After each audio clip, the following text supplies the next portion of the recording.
Estamos de volta aqui no Cine deste lado, toda segunda-feira às 17 horas aqui na Rádio Geek.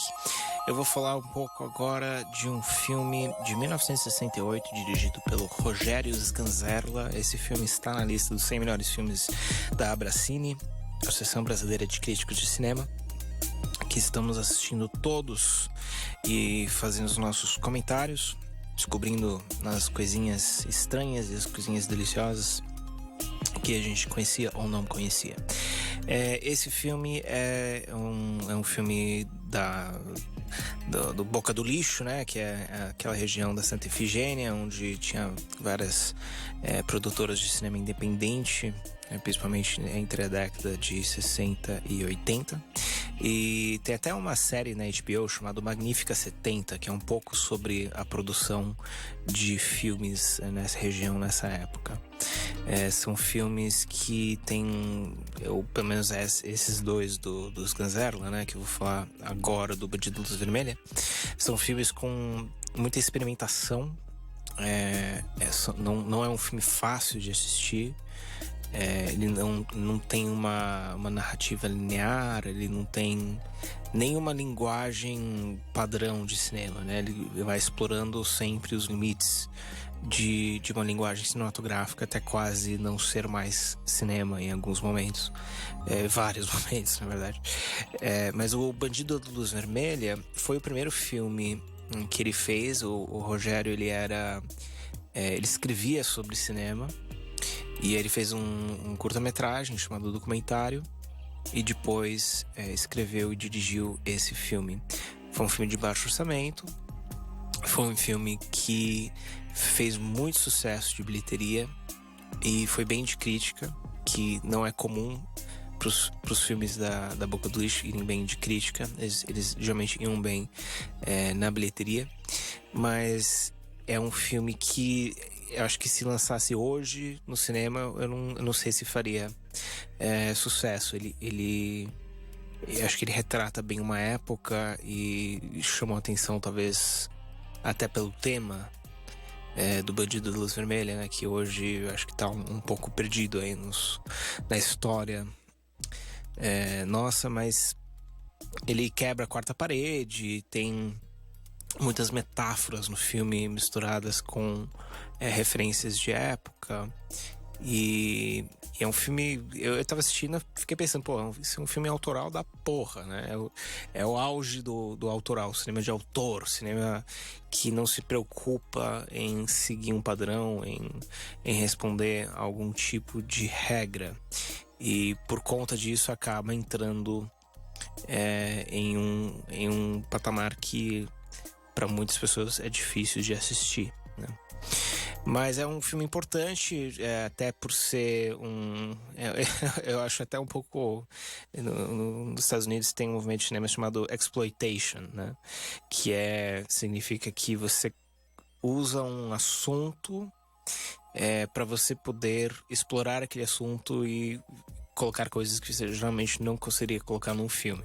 Então você coloca uma história sobre um assassino estuprador, que é pra você poder mostrar um monte de mulher pelada e ganhar dinheiro com os caras que vão pagar pra assistir uma mulher pelada. Então o Bandido Luz Vermelha é um pouco isso.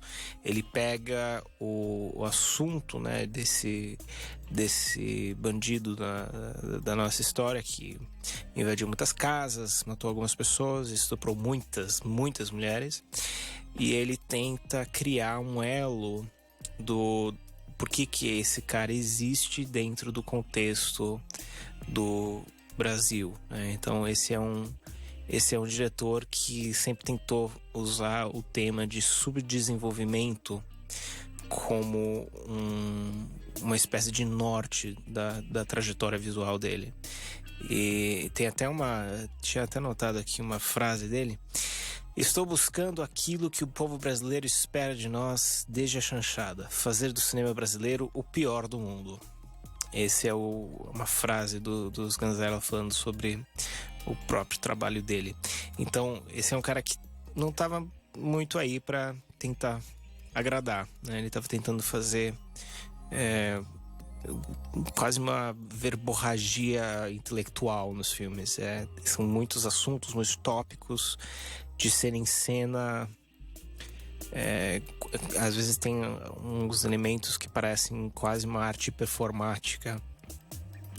E ele coloca referências e ele coloca metáforas que você pode ou não entender de acordo com a época, e faz um filme que não é pretensioso, né?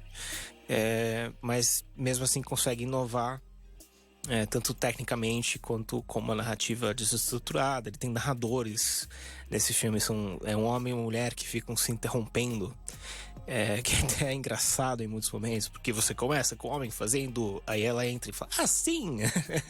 E você fica meio perdido no que eles estão falando. Tem pulos temporais, pro passado, pro futuro, de repente quebra a quarta parede, mas é tudo muito dinâmico. Então ele tem uma forma fluida que não é pedante, não é cabeça, não é aquela coisa pesada, né, artística de, tá vendo? Você tem que colocar o punho no queixo para poder sentar e apreciar esse filme. Ele tem uma fluidez, ele parece um filme policial. Tem tiro, tem violência, tem um monte de cenas externas, o cara dirigindo pela rua à noite. Ele tem uma característica de filme noir, assim. Então é interessante, visualmente impactante. Tem uma performance legal, só que não é pra todo mundo. Eu acho que, como qualquer filme autoral, né? Se você gosta de Godard, você realmente vai gostar do Bom Dia de Luz Vermelha.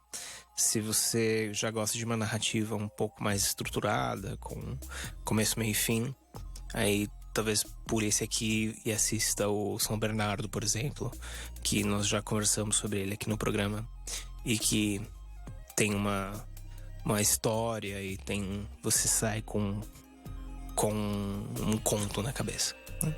Vou fazer um pequeno intervalo musical. Daqui a pouco eu volto e falo do último filme do dia, que é o Mulher de Todos, também dos Scanzerla. Pazoto, roda pra mim mais uma musiquinha. Vai ser essa na Rádio Geek, Apaixonados por Cinema.